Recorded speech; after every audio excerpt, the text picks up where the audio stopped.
para no hacer de mí cono pedazos, para salvarme entre únicos e impares, para hacerme un lugar en su Parnaso, para darme un iconcito en sus altares. Me vienen a convidar a arrepentirme, me vienen a convidar a que no pierda, me vienen a convidar a indefinirme, me vienen a convidar a tanta mierda. Yo no sé lo que es el destino, caminando fui lo que fui. Haya Dios que será divino. Yo me muero como viví, yo me muero como viví, yo me muero como viví.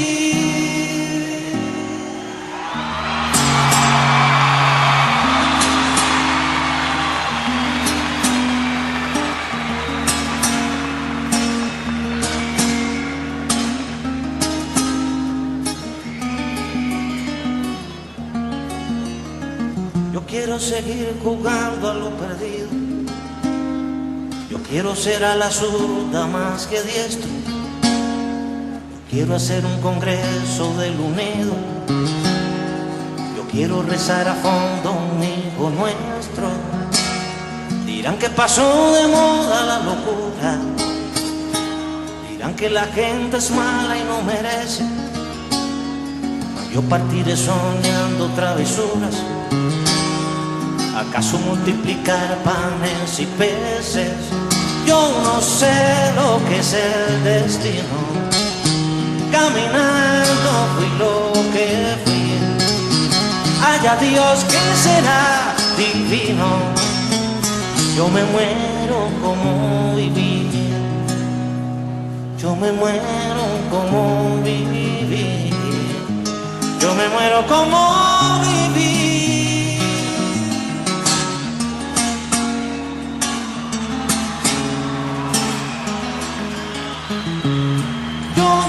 Como viví, como viví, yo me muero como viví, como viví, yo me muero como viví.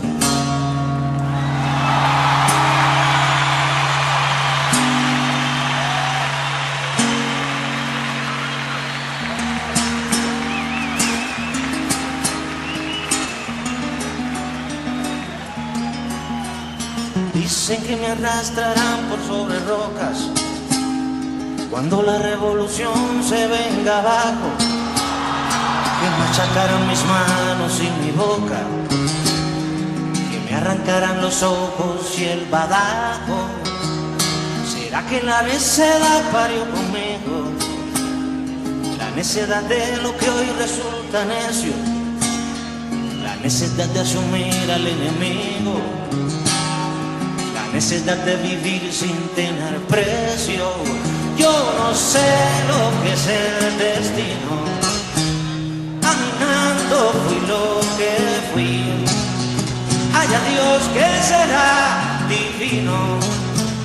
Yo me muero como viví, yo me muero como viví, yo me muero como viví.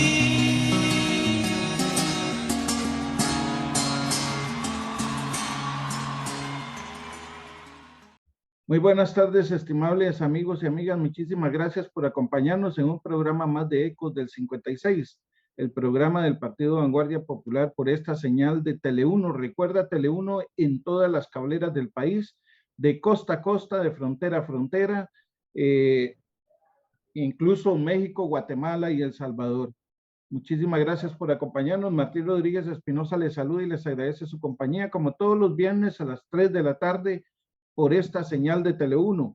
Como hemos anunciado en nuestras redes sociales, el programa de este día es el tema de las garantías sociales y la lucha por conservar los derechos adquiridos a lo largo de todos estos años. Y para eso vamos a contar hoy con la compañía de dos estimables amigos. Uno, Alberto Fonseca Esquivel, él es historiador, profesor universitario, exdirigente sindical, y también vamos a contar con Guillermo Kit Bonilla. Él es dirigente sindical, dirigente campesino, dirigente por la vivienda, con una larga trayectoria de lucha en nuestro país. A lo largo de todos estos años, desde los años 20, 30, empezó a forjarse en Costa Rica incipientemente una clase trabajadora. Esa clase trabajadora en los diferentes campos, sea la agricultura, sea del campo, sea los zapateros, sean los panaderos, empezaron a buscar cómo organizarse. Para eso la constitución o la fundación del Partido Vanguardia Popular, el Partido Comunista de Costa Rica, en los años 30, logró también apoyar e impulsar el desarrollo de la organización sindical en nuestro país.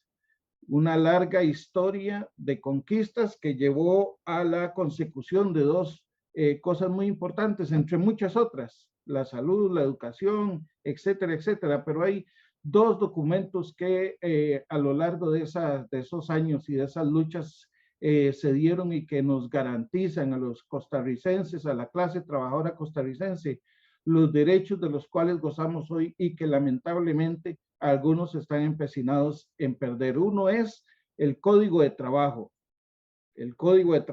y el otro es la Constitución Política de Costa Rica. Para lograr que violentar los derechos de la clase trabajadora que están enmarcados en estos dos documentos, han tenido que hacer cualquier cantidad de matráfulas, tanto en la Asamblea Legislativa como en otros espacios donde se legislan las leyes de nuestro país. Así que vamos a darle la bienvenida a Alberto Fonseca y a Guillermo Kit Bonilla. Muy buenas tardes a Alberto. Bueno, don Martín, muchas gracias por la invitación. Un saludo muy cordial al compañero Guillermo Kit, un viejo luchador, no viejo por la edad, sino un hombre que ha acumulado muchos años en la lucha sindical en nuestro país. Y por suerte todavía está presente con nosotros porque ya muchos han ido desapareciendo, esos líderes de antaño. Y es muy importante el tema porque efectivamente en la construcción del fenómeno social, económico y político no surgen de la noche a la mañana, sino que es un proceso acumulado de hechos importantes donde está indiscutiblemente en los seres humanos, en este caso los costarricenses, los obreros, los trabajadores. En nuestro país, todos sabrán que desde 1870, con la llegada del empresario británico Kit a Costa Rica y el inicio de esa construcción dantesca que fue el ferrocarril al Atlántico para la exportación hacia obviamente para Europa, porque en esa época, antes de esa época, los productos salían vía Océano Pacífico y hasta el sur, al Cabo de Hornos, en la Tierra del Fuego, tenía que viajar las embarcaciones. Con el ferrocarril era ya muy fácil porque era, digamos, una economía de procesos y una economía real en torno a los embarques desde Limón hasta Europa, fundamentalmente. Pero eso fue en 1870 que ya también ahí aparecen importantes movimientos que sabemos, el movimiento de los italianos, que era mano de obra contratada para trabajar en los túneles y en las zonas más complicadas, en el rompimiento de la montaña. Habían obreros, obviamente, jamaiquinos, negros, chinos, se involucraron, que tuvieron también sus movimientos de protesta contra el empresariado entonces y los gobiernos costarricenses que estaban vinculados directamente a la construcción del ferrocarril al Atlántico.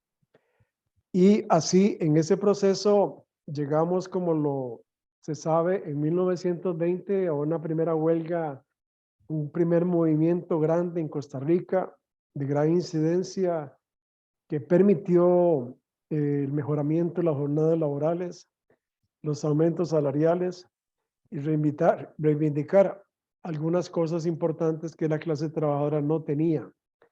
Porque antes de 1920 tenemos que recordar que en 1913 se hace la celebración del 1 de mayo por vez primera en Costa Rica. Es el grupo Germinal, es el grupo Arco, con esos próceres costarricenses como era el don Joaquín García Monge, obviamente Félix Arcadio Montero, Omar Dengo, que jugaron un papel fundamental en esos procesos. Y así llegamos a la actividad de 1920, que es un movimiento emblemático para seguir construyendo país con gobiernos todavía muy liberales y llegar hasta los años 40, cuando asume el poder Rafael Ángel Calderón Guardia, un costarricense de formación cristiana, que tenemos que decir, en su planteamiento original, cuando él es presidente, nunca planteó en programa alguno ideas o tesis sobre el mejoramiento de la clase trabajadora en el país. Eso se da en la coyuntura del 42, cuando se empiezan, digamos, los movimientos del sector empresarial y el capitalismo reinante a moverle la silla, porque se habló incluso de desplazarlo, de sacarlo. Está muy corriente los golpes de Estado en nuestro país desde 1916 para atrás. Ya habían golpes de Estado. Y ahí es cuando él llega a una especie de pequeña alianza con la Iglesia Católica y el Partido Comunista, que ha sido fundado en 1931. Y ahí aparecen ya las figuras señeras, esas tres personas que son una troika, que serán fundamentales en los procesos de reforma social en Costa Rica. Eso sucede en el año, entre los años 1942 y 1944, que se profundizan más, todavía un poco más con el gobierno de Picado, y que tenemos un colapso en el 48 con el golpe de Estado o el movimiento de intervención militar que hace el Figueres Ferrer, y que viene a acarrear la situación que se dio como la guerra civil del 48, que también tiene sus bemoles, tiene sus coincidencias, tiene sus procesos y sus resultados que tendremos que evaluar en algún momento. Sí me parece importante, Martín, y yo lo digo como una primera parte de mi conversación, de que todas esas garantías sociales que usted bien habla y las plantea ahí en el Código de Trabajo, en la Constitución Política, en las leyes sociales en general, en las reivindicaciones que se han logrado, vemos con preocupación, diría yo, que desde el año 1978, cuando el gobierno del señor Carazo nombra a una ministra de Trabajo que se llamó Estela Quesada, que incluso es benemérito de la patria, pero era una mujer fascista, anticomunista, que ahí yo nunca entendí por qué el presidente Carazo, con su talento y su dignidad, permitió que tuviese una ministra de Trabajo tan delicada en sus funciones y con posiciones tan terriblemente antiobreras, antitrabajador, antisindicatos, que creo que ahí se da la simiente y se da la base para que el gobierno que sigue, que todos sabemos de don Luis Alberto Monge, 1982-86, tiene posiciones también muy entreguistas, en ese caso al gobierno norteamericano de Reagan, y preocupante, nada más lo digo como una especie de cuñita. Con el gobierno de Luis Alberto Monge se crea el movimiento solidarista, que tendrá como fin fundamental exterminar, eliminar de cuajo las reivindicaciones y el sindicalismo bananero que existía triunfante en la zona de Limón y en la zona sur del país. Y es muy interesante porque tenemos que hablar algún día del solidarismo y todos sus planteamientos y sus posiciones y el engaño que se hizo a los trabajadores con un movimiento supuestamente ingenuo, pero que en el fondo tenía una propuesta muy sólida de eliminar el sindicalismo bananero. Y sabemos que en los años 80, en las zonas bananeras, por ejemplo, el caso de CITRAP, que es un sindicato que cumplirá 50 años ahora en diciembre, ese sindicato de tener 50 convenciones colectivas en fincas bananeras, apenas se quedó con 3 fincas laborando en un proceso de muchísima dificultad, casi para la desaparición. Pero en fin, son temas que tenemos que ir abordando poco a poco.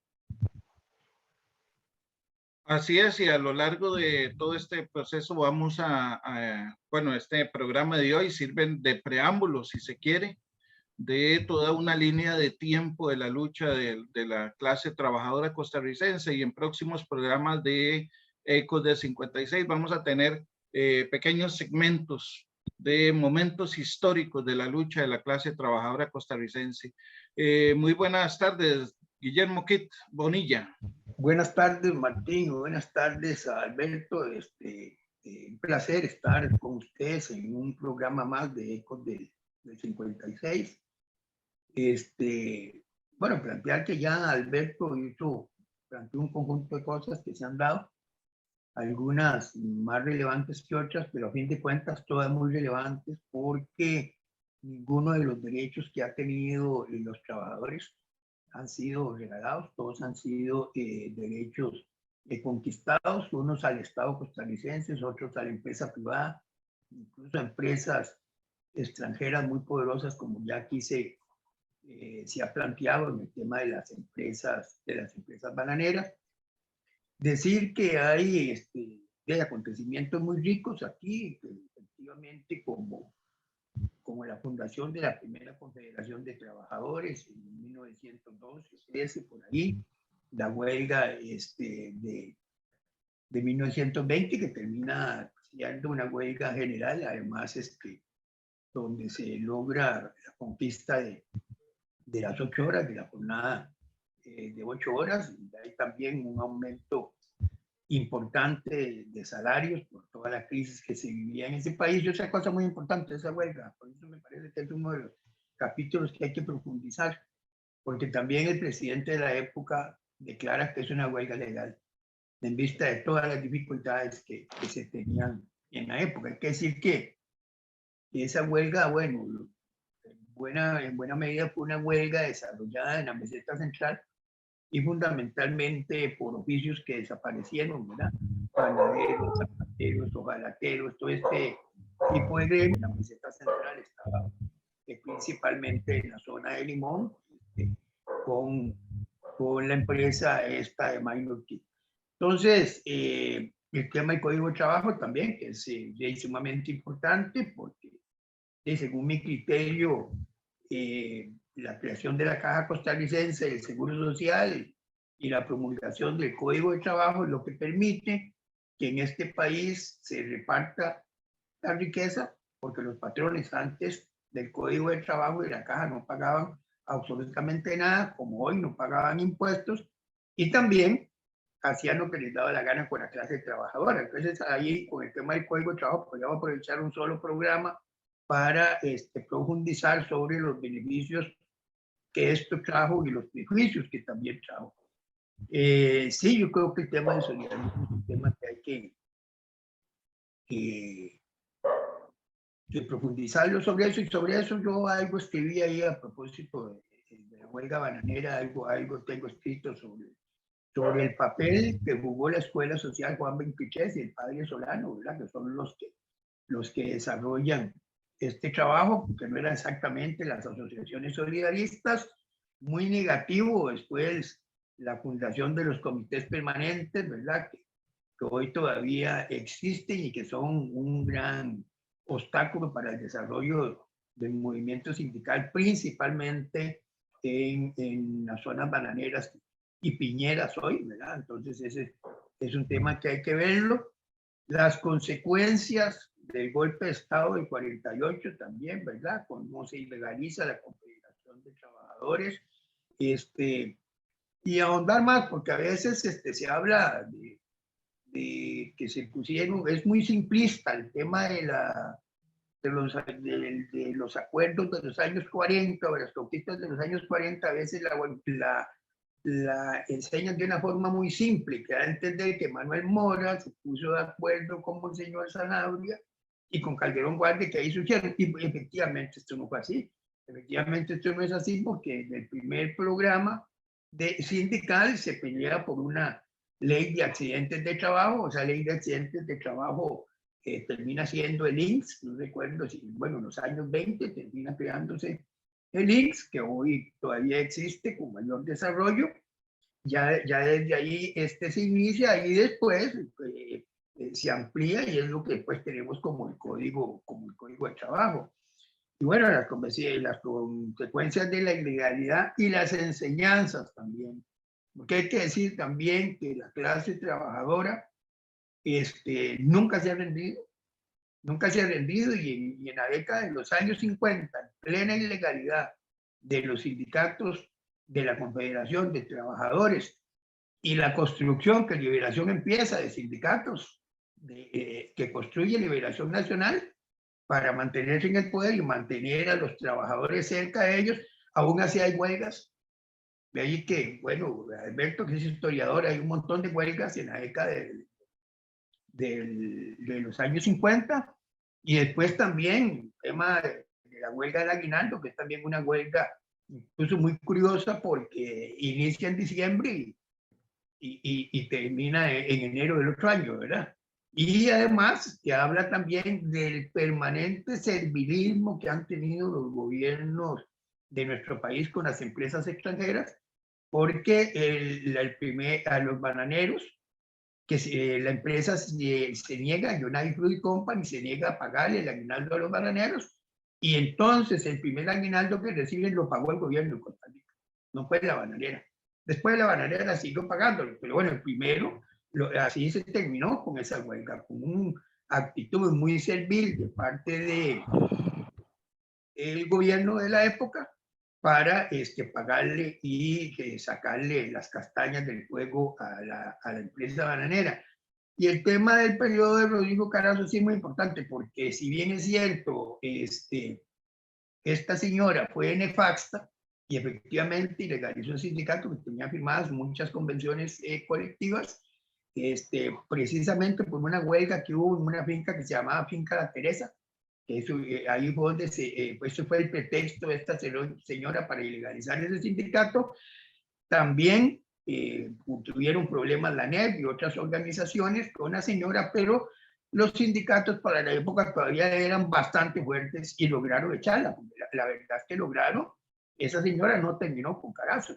Esa señora estuvo 2 años del gobierno de Carazo, y después se nombró otro ministro de Trabajo, pero se logró porque los sindicatos todavía eran sindicatos muy fuertes y estaban no solamente en el Atlántico y en el Pacífico, en las empresas bananeras, sino que también había un montón de sindicatos en la industria, aquí en la industria textil, en otras empresas donde se había hecho un excelente trabajo. Pero bueno, después se perdió, no solamente con el solidarismo, sino también, y hay que decirlo de una forma contundente, aquí los sindicatos del sector público tienen una deuda con los trabajadores del sector privado.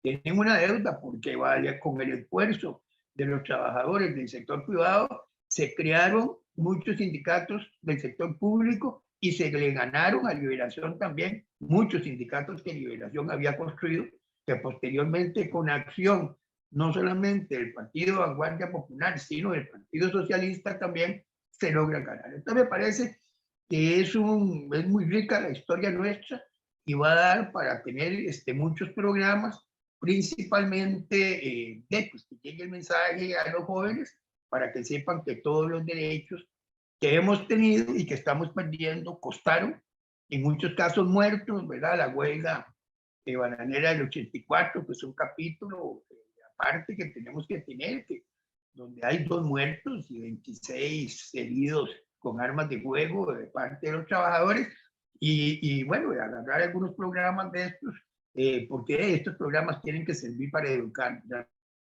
A ver, es que se han tocado un montón de elementos y de cosas que me parece que son muy importantes. Sin embargo, bueno, como decíamos, hoy en este programa vamos a tener una conversación general sobre todos estos elementos, que es, como decía Adelberto y decía Guillermo Kidd, son muchísimos. A lo largo de todos estos años, son muchísimas las historias de lucha de la clase trabajadora y muchísimas cosas que han pasado. Kidd decía algo que me parece que es muy importante y otro tema, Alberto. Antes los patronos hacían lo que les daba la gana. Antes de esto, antes del Código de Trabajo. Sin embargo,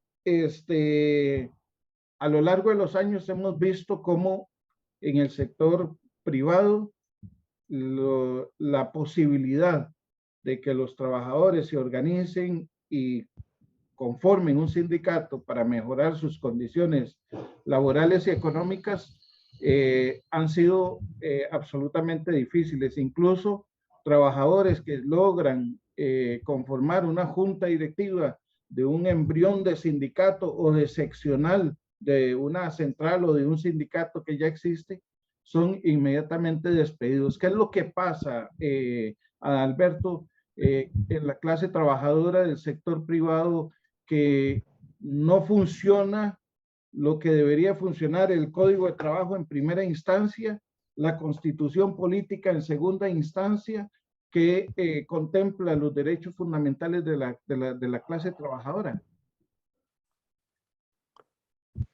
Sí, es un tema muy importante, perdón, y trascendente, porque efectivamente, como usted lo apunta, el sindicalismo del sector privado no existe. Y no existe porque no se hayan hecho esfuerzos por organizarse, sino porque efectivamente hay una gran arremetida del sector empresarial costarricense en el sector privado, que son las áreas donde ellos confluyen.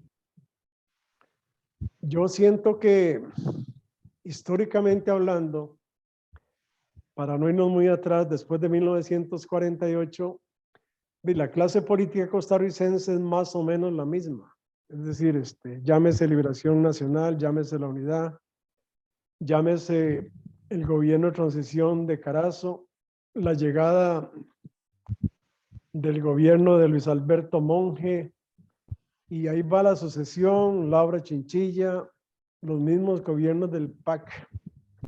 Siempre han tenido, el sector empresarial ha tenido mucho peso en las decisiones políticas de envergadura que estos gobiernos podrían prohijar.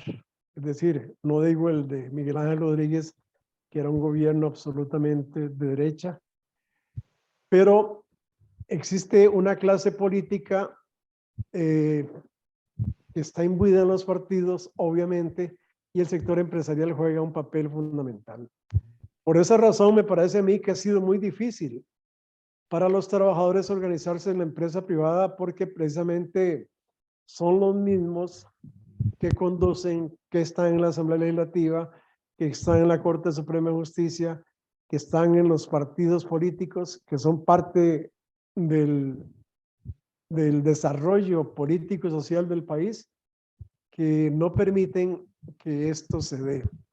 Yo quiero recordar acá, y eso es un tema también periférico, pero es fundamental, con la Guerra Civil del 48, en la administración de los 15 meses de Figueres, que es un gobierno de facto, 18 meses de Figueres, ahí se eliminan muchísimos sindicatos y entre ellos la Rerum Novarum, que era un sindicato, obviamente hija y prohijada por el Partido Comunista Costarricense, o el socialismo de entonces. Porque se utiliza y se elimina o se pone en vigencia el artículo 98 constitucional, que no permitirá a partir de esa fecha hasta el año 1976, que es derogado, en 1976 es derogado el artículo 98 constitucional y permite ya la reactivación de los grupos políticos socialistas o de izquierda o comunistas en sus diferentes matices en las elecciones costarricenses, que eso fue muy importante. 1976. Así vemos que ya en 1978, por ejemplo, en el caso de la ANEP, ya no están controlados por el Partido de Liberación Nacional. Hablo yo de los grupos de poder, los grupos de trabajadores que llegan a la ANEP, sino ya ahí está el Partido Socialista y el MRP y Partido La Nueva República de ese momento, que eran movimientos de izquierda que llegan a prevalecer y a reivindicar cosas importantes en los años 80. Hacía este comentario porque con la derogatoria cambió muchísimo el panorama social y económico político en nuestro país, pero sin embargo todavía los grandes temas, como hablaba Martín, no han sido resueltos. Entonces yo diría que en síntesis es clase política, es indiferencia de los presidentes y es evidentemente, digamos, un clasismo del capitalismo que ha venido reinando en nuestro país desde 1948 para acá, que no tiene prácticamente matices ni diferencias porque son las mismas personas que entronizan el movimiento solidarista, que no permiten las convenciones colectivas, que no permiten las negociaciones, que niegan los reajustes salariales y ningún marco de negociación es posible, menos en la empresa privada.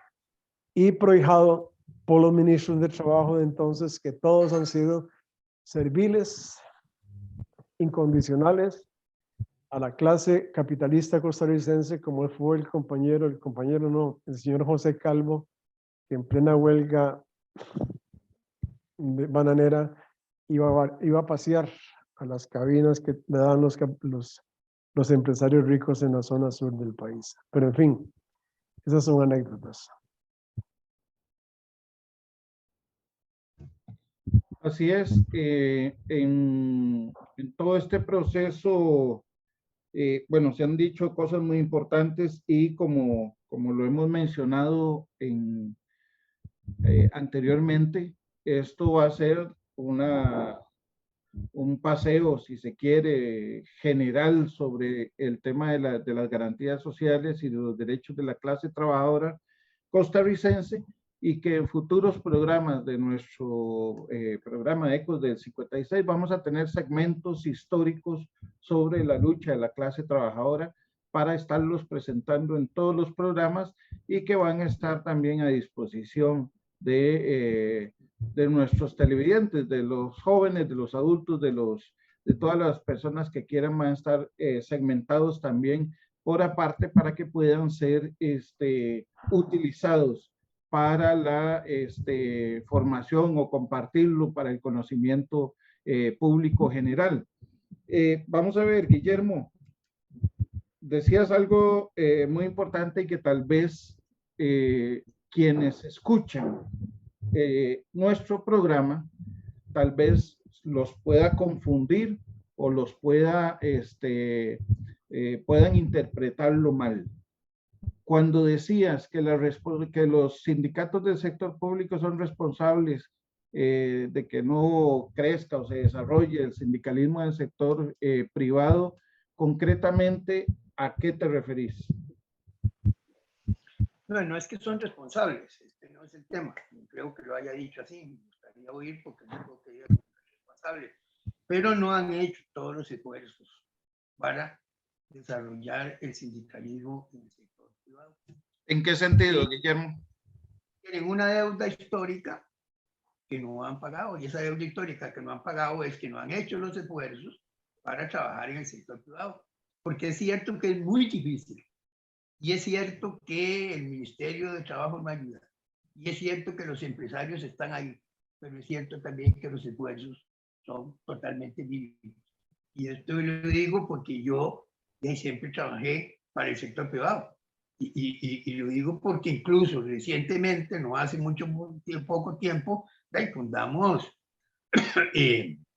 seccionales de sindicatos en empresas piñeras, en empresas autobuseras, y hay un trabajo. Y hay un trabajo, aunque débil, pero existe. Incluso ahora en el Atlántico, no solamente está Citraba, hay otro sindicato que ha venido desarrollándose, creo que incluso más rápido que lo que ha hecho Citrab, se ha venido desarrollando ahí, es un sindicato del sector privado, y hay otras organizaciones que tienen algún trabajo en el sector privado. Pero hay sindicatos muy grandes en este país que no mueven absolutamente nada para desarrollar el trabajo en el sector privado. Cuando he conversado con ellos, incluso les he dicho que mientras no desarrollemos el sindicalismo en el sector privado, el sindicalismo en nuestro país será débil, porque es un sindicalismo prácticamente solo del sector público. Entonces ahí hay un tema que me parece que es real. Es decir, si aquí hace 10 años 4 o 5 sindicatos, prefiero los sindicatos incluso de la salud, sindicatos de educadores, hubieran hecho un esfuerzo, aquí habría otra situación, existiría otra situación, pero ese esfuerzo no se hace, a pesar de que algunos tenemos años de estar hablando de este tema. Pero si hiciéramos un esfuerzo, sí se puede hacer. Entonces, no es responsabilidad, pero sí ha habido negligencia con relación a eso. Creo que incluso diría que mezquindad, ¿verdad? Para no invertir en ese sector, porque sí hay que invertir en el sector, pero sí se puede desarrollar. Porque cuando yo hablaba de que había que hablar también que en las peores condiciones los trabajadores no se habían rendido, es que incluso en la década en que se empieza en que se persigue al movimiento sindical clasista, después del golpe de Estado del 48, hay huelgas y hay conquistas y hay lucha. ¿Dónde? En el sector privado. En el sector privado hay un montón de luchas de esas. Y podríamos indagar para ver cuántas luchas se dieron, por ejemplo, con la huelga del aguinaldo. Y hay un montón. ¿De dónde? En el sector privado. Entonces sí se puede, pero sí se puede en la medida que se escojan cuadros, se manden cuadros, se hagan cuadros para el trabajo en el sector privado, ¿verdad? Porque no son los trabajadores del sector público los que pueden hacer este trabajo, porque el trabajo del sector privado, ¿qué es lo que pasa? El trabajo del sector privado se desarrolla trabajando los domingos, trabajando en las noches, y casi si se quiere en las madrugadas, no trabajando de 8 a 4 o 5 de la tarde, no es ahí donde se desarrolla. Entonces también hay que hacer cuadros que estén en disposición de tener ese grado de sacrificio y de ir a hacer ese trabajo. Pero si se va, el trabajo termina desarrollándose. Pero ¿qué es lo que pasa? Con toda la presión que hay de la empresa, de las empresas en términos generales, y también el servilismo de los gobiernos de turno, de ahí es más fácil que no se desarrolle, porque no hay esa ofensiva que nosotros deberíamos de hacer en el sector privado para desarrollar ese trabajo. Muy bien, vean, ya casi se nos está yendo el tiempo, se nos ha ido muy, muy rápido, y es que el tema de la lucha de la clase trabajadora costarricense por sus derechos es inmensa y muy rica en no solamente anécdotas, sino acontecimientos históricos de la clase trabajadora costarricense a lo largo de tantos años, y que forman parte de esa memoria histórica de la lucha de la clase trabajadora costarricense que queremos aportar para tratar de recuperar. Para los últimos minutos, Adalberto y Guillermo, vamos a ver, tal vez podemos centrarnos un poquito en la actualidad. Desde los años 80 se empiezan a implementar modelos económicos con mayor fuerza, con mayor contundencia. Alberto lo mencionaba anteriormente en una de sus intervenciones. En los años 80 empiezan los programas de ajuste estructural, las reformas al Estado, y empieza a generarse toda un andamiaje en contra de los derechos de la clase trabajadora, no solamente laborales, sino también económicos a lo largo de la historia. Y luego posteriormente los tratados de libre comercio, ahora las convenciones colectivas son atropelladas, la constitución política es atropellada, el código de trabajo ha sufrido innumerables modificaciones para adaptarlo a las necesidades del sector empresarial. ¿Cuál es la situación actual de la clase trabajadora costarricense, Adalberto y Guillermo Quita? Bueno, yo siento que hay una crisis en la actualidad de credibilidad. Hay una crisis, un sentimiento de desconfianza, y me parece también de que el trabajador del sector público, si vemos esto a nivel nacional, la clase o los trabajadores que están afiliados a organizaciones sindicales es todavía muy bajo, es decir, no son un 100%, será un 20, un 25% de trabajadores activos que han dado el paso para afiliarse a una organización sindical. Entonces uno siente que hay una crisis en el movimiento sindical actual, y yo creo que es visible, no solamente en la pandemia del 20 al 22, que hubo una desaparición total del movimiento sindical, y sus reivindicaciones obviamente son comprensibles, pero para atrás, 2 años atrás, con la ley de empleo público y la ley fiscal que se aprobó, creo que eso ha lesionado muchísimo al sindicalismo en el sector público y desde luego al sector privado. Y en esa perspectiva me parece a mí que yo no quiero aquí decir de que los sindicatos son endebles, son débiles, son caducos o obsoletos. Pero me parece que el movimiento sindical costarricense, tal y como lo planteaba ahora Memo en sus diferentes planteamientos, debe asumir un replanteamiento en conjunto.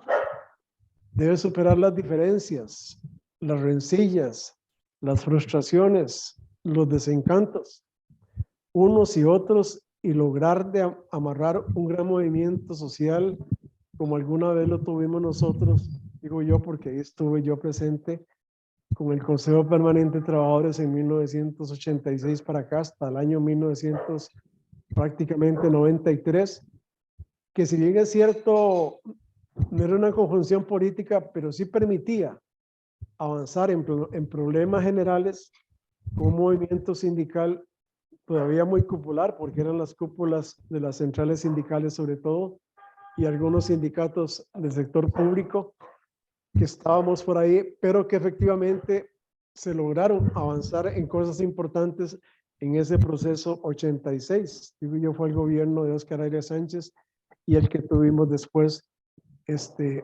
hasta que llegó el movimiento de desaparecer del CPT. Digo ese ejemplo, que para mí es importante, aunque también tiene muchos estigmas y muchos señalamientos. Creo que es fundamental también discutir sobre esos temas adelante porque son importantes. Y sí, yo terminaría diciendo que hay debilidad, hay un movimiento sindical con una gran opacidad, es decir, no existen planteamientos importantes, no existen planteamientos reivindicativos que sean atendidos por los grandes sectores de los trabajadores organizados, sino esto se ha convertido todavía en una especie de bacanal para las empresas privadas.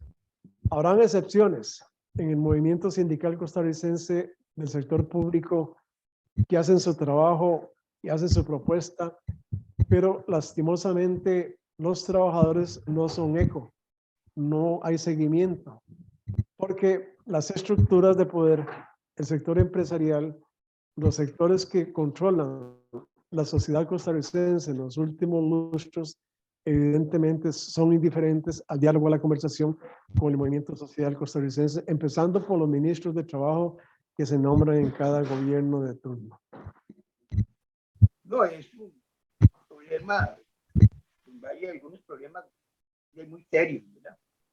Un día de estos, en una reunión que teníamos ahí de una comisión sindical, bueno, de la comisión sindical del Partido Vanguardia Popular, yo planteaba que tenemos un problema muy serio. Primero porque la inmensa mayoría de los sindicatos de nuestro país son gremialistas. No se sienten organizaciones políticas empoderadas, que tengan programa político, no tienen programa político. Son gremialistas, entonces tienen reivindicaciones gremiales. Y eso, por supuesto, dispersa y no hace posible que tengamos generales. El otro problema es que nosotros tenemos 6 confederaciones de trabajadores. Algunas de ellas que no llegan ni a 10,000 trabajadores, pero tenemos 6. Y tenemos el Bloque Unitario Sindical y Social Costarricense, el BUSCO, que es una instancia unitaria que tiene un esfuerzo ya de 10 años, pero que bueno, en la última plenaria reunió 20 sindicatos, una confederación que está en ese bloque, y 3 organizaciones no sindicales. Y hay después un número indeterminado, enorme, de sindicatos en la caja, en las municipalidades y en muchos ministerios que más parecen asociaciones sindicalistas que sindicatos. Incluso algunos, para poner un ejemplo, hay uno en el San Juan de Dios que donde usted entra lo que es una tienda. Eso es una tienda, usted ve refrigeradoras y todo que se dedican única y exclusivamente a vender electrodomésticos. Entonces se llaman sindicatos, pero en la práctica no son sindicatos. Entonces es cierto, yo voy a decirlo diferente a como lo dijo Alberto. Se requiere una reingeniería, para decirlo con palabras elegantes, una autocrítica muy profunda y propuestas que en realidad puedan llamar la atención en esta diversidad sindical que tenemos, que es de veras muy negativa. Ese es un tema que hay que hacer esfuerzos, o seguimos haciendo los esfuerzos, pero que es sumamente difícil de trabajar, porque hay sindicatos personalísimos, ¿verdad? Manejados por una persona. Muchos de estos sindicatos ya pueden contribuir a dispersar más esto, pero lo cierto del caso es que hay una autocrítica. A mí me parece que la huelga del 2018, todavía no se ha hecho una autocrítica para ver qué fue lo que pasó. Y a partir de ahí retomar esto. Entonces me parece que esos son los grandes problemas que nosotros tenemos en el movimiento sindical, pero lo que quiero decir es que aunque hay de veras una gran apatía y todo, no son los momentos más críticos del movimiento sindical. Yo no sé si Alberto recuerda, por ejemplo, en el gobierno de Miguel Ángel Rodríguez, incluso hubo un 1 de mayo que no se pudo celebrar. El movimiento sindical estaba en la calle. Y más bien, el Miguel Ángel Rodríguez contribuye a levantar el movimiento sindical cuando plantea el tema de la concertación. Ahí los sindicatos se agruparon y ahí comenzó un nuevo resurgir. Entonces, lo que sí sé y lo que sí estoy claro, por más problemas que tenemos, es que la clase obrera no se rendirá nunca y que al fin y al cabo, tal vez ya no uno que está muy viejo, pero vendrán las nuevas generaciones que reivindicarán y saldrán adelante con los proyectos de justicia social de la clase trabajadora. Muy bien, muchas gracias, Guillermo. Muchas gracias a Alberto. Sé que quedan muchísimas cosas por por decir, desde 1870 hasta nuestros días, se han sucedido gran cantidad de acontecimientos en el desarrollo de la lucha de la clase trabajadora, y como decía muy bien Guillermo Kidd, esto no se termina, y la situación de la clase trabajadora actual no es algo que tiene un fin. O sea, no es que se acabó y ya todo el mundo derrotado y se va para su casa, o todo el mundo triunfante y se va para su casa. No, es una dinámica que pues se va desarrollando, van desarrollando acontecimientos. En este momento hay una clase política, empresarial, que hace absolutamente todo. Incluso no hablamos sobre el proyecto de modificación de la jornada laboral de 8 a 12 horas, ahora tal vez a 10 horas, pero bueno, es una manipulación de los derechos de la clase trabajadora alcanzada, como decía bien Guillermo aquí también, nada regalado, todo a base de lucha, a base de manifestaciones en la calle, a base de golpes de la policía, gases lacrimógenos e incluso muertos. Todos estos derechos que se han adquirido a lo largo de tantos años de lucha de la clase trabajadora costarricense ha sido producto de la lucha, efectivamente, de la lucha de todos los sectores, de todos los trabajadores en los diferentes campos, sea el sector privado, sea el sector público. Y estos acontecimientos y toda esta gran cantidad de momentos históricos en la lucha de nuestro pueblo, en la lucha de la clase trabajadora, vamos a irlos viendo paso a paso en los segmentos que vamos a tener para ustedes en los futuros programas de Ecos del 56. En este momento, la clase trabajadora enfrenta una dura situación, una arremetida tremendamente brutal por parte del sector empresarial que, mediante el financiamiento de partidos políticos, llegan a la Asamblea Legislativa y llegan al gobierno para implementar las medidas neoliberales a ultranza, como lo han hecho en otros países. E igual que en otros países, la clase trabajadora costarricense logrará solventar toda esta situación y enfrentar lo que se viene. Ya hay hambre, hay desempleo, hay pobreza, hay miseria, y nuestro pueblo, pues en un momento determinado logrará organizarse y luchar por esos derechos. Así que quiero agradecerles a Alberto Fonseca y a Guillermo Kidd Bonilla su presencia en el programa de hoy, y los veremos en próximos programas de Ecos del 56.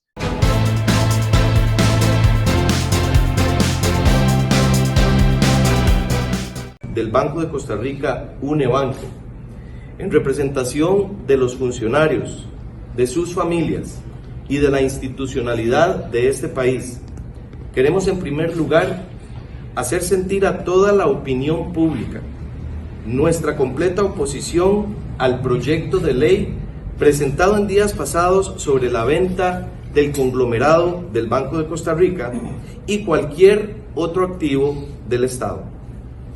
Nuestra posición es en contra de los proyectos de venta que sean de manera total o de forma parcial de cualquier institución del Estado.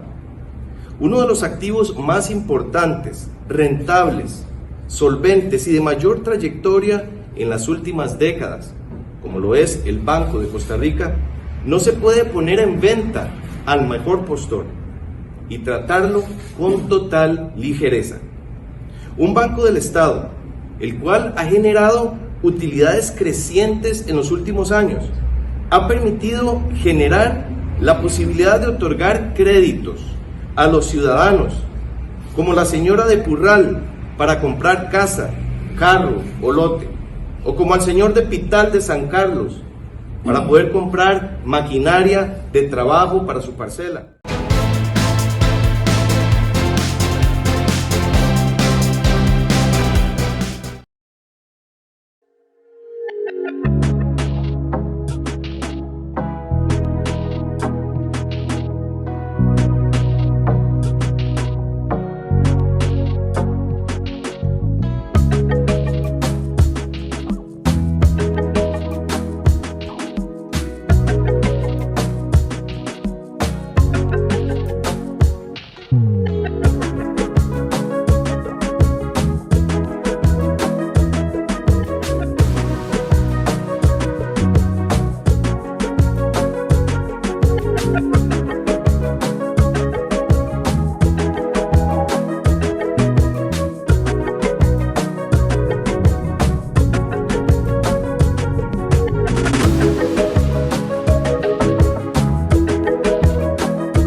agradecerles a ustedes que desde sus casas y desde las redes sociales, en la página de Facebook de Ecos del 56 y de Periódico Libertad, nos han acompañado en este programa de Ecos del 56. Recuerda, por Tele1, de costa a costa, de frontera a frontera, Ecos del 56 por Tele1. Muchísimas gracias a todos y a todas por su compañía y nos reencontramos el próximo viernes al ser las 3 de la tarde.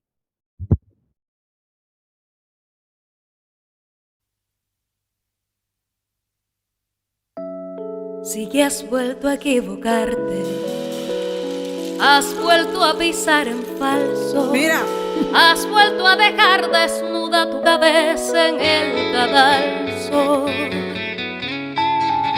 Se han vuelto a quedar sin alma los ofensores del pueblo.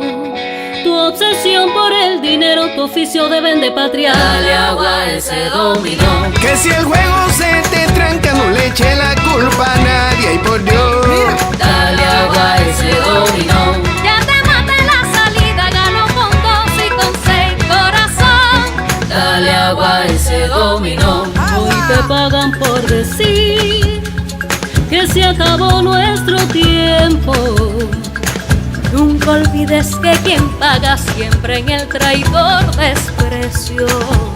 Y yo no entro en tu juego. Rentabiliza la arrogancia del imperio. Rentabiliza mentir por confundir a los pueblos. Agua. Ya te dimos agua. Rentabiliza cantar que estás contra la pobreza. Si en terciopelo y satín se revuelca tu vileza. De esa forma te desprecian, así tarifan tu honor. Los que te rentan la voz, los que te incitan a odiar. Dale agua a ese dominó. Si a ti la vida te estresa y la coges con tus hermanos, no sabes de dominó. Dale agua a ese dominó. Son 62 victorias, 62.000 te esperan, millones diría yo. Rentabiliza echar lodo sobre tu patria y tu tiempo. Vana ilusión de poder, triste modo de estar muerto. Espero que tengas fondo para hipotecar tu tiempo. A la revolución le queda 62.000 milenios.